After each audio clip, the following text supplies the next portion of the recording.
Hello everyone, my name is Matthew and welcome to the Consecration to Mary podcast, where we will prepare and devote ourselves to Mary for 33 days and finally consecrate ourselves to our Blessed Mother, giving her the full control of our lives. This podcast is available both on your podcast streaming platform and on YouTube, so you can be a part of this journey in either ways. Do subscribe to this channel to get every notification during these 33 days. We will be making this consecration using the book 33 Days to Morning Glory by Father Michael E. Gately. If you have this book, very good, but if you don't, I will leave a link in the description of the podcast and of the YouTube video from where you can purchase this book. This podcast is brought to you by thecatholicworld.com.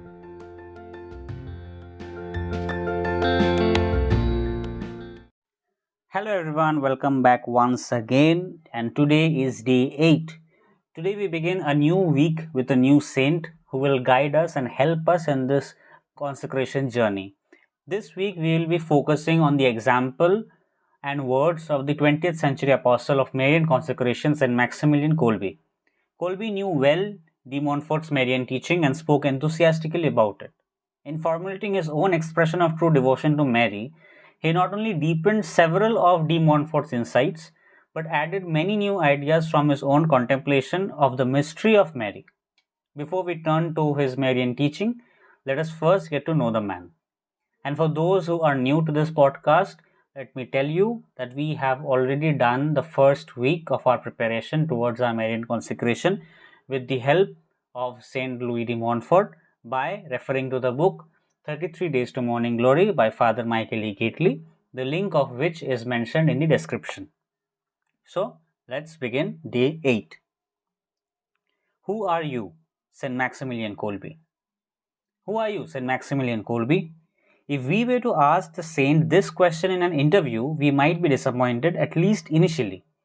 With gentleness and humility, he would probably reply, "Now that question is not important. What is really important is this one. Who are you, O Immaculate Conception?" This answer should not disappoint us if our goal in the interview were to get to know St. Maximilian, for his answer actually tells us a lot about him. In fact, one great passion of his life was to come to know the mystery of Mary, particularly as she revealed herself to Saint Bernadette of Lourdes. I am the Immaculate Conception. Why did she call herself the Immaculate Conception? Is not her name Mary? Tomorrow we shall begin to reflect on this intriguing mystery. Today, let us see what in our hypothetical interview Kolbe would not have answered. Who is St. Maximilian Kolbe?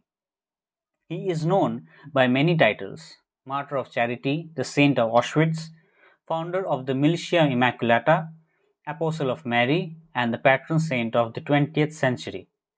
But before all this, he was just Raymond Kolbe, who in 1984 was born into a poor Polish family. And from the beginning, one would not have guessed he would eventually be a great saint.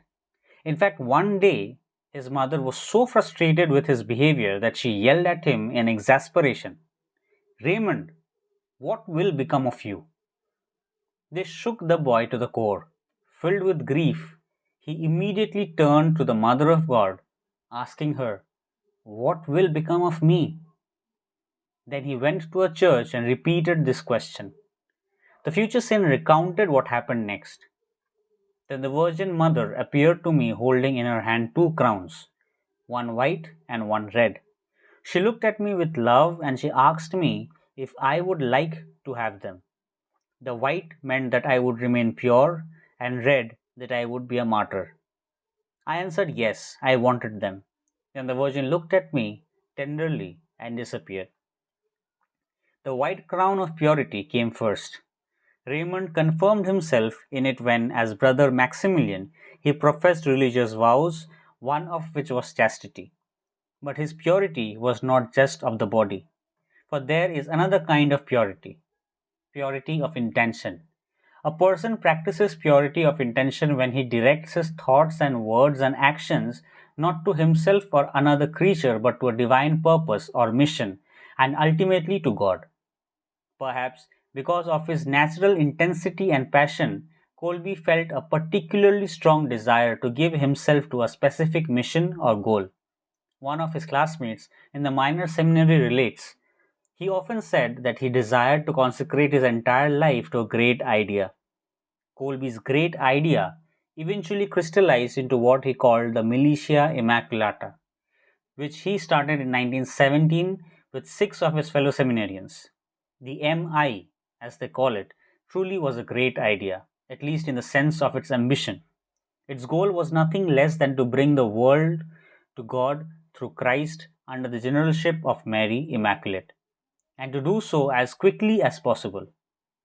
Fulfilling this mission through obedience to God's will in union with Mary Immaculate was Kolbe's entire concern, his pure intention, and he sacrificed everything for its accomplishment, which brings us to the Red Crown.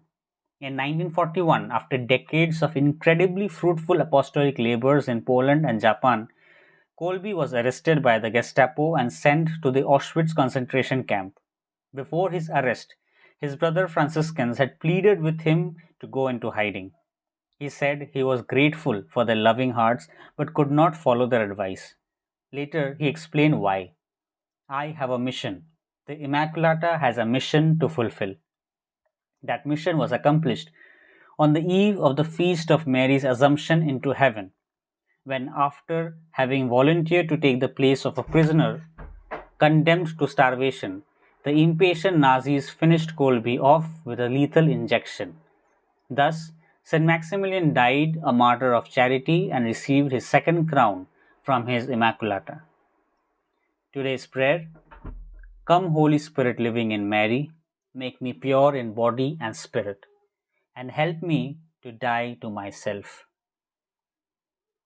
So today is day 8, and today is the 13th of August, and tomorrow is 14th of August, the day when St. Maximilian Kolbe's mission was accomplished.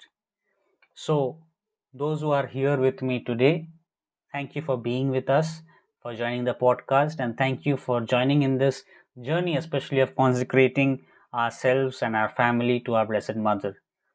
If you haven't subscribed or followed this podcast, please do so, because in doing so, you will get regular notifications of everyday updates and uploads. So, God bless you. Please share this podcast with anybody whom you think should consecrate their lives to our Blessed Mother.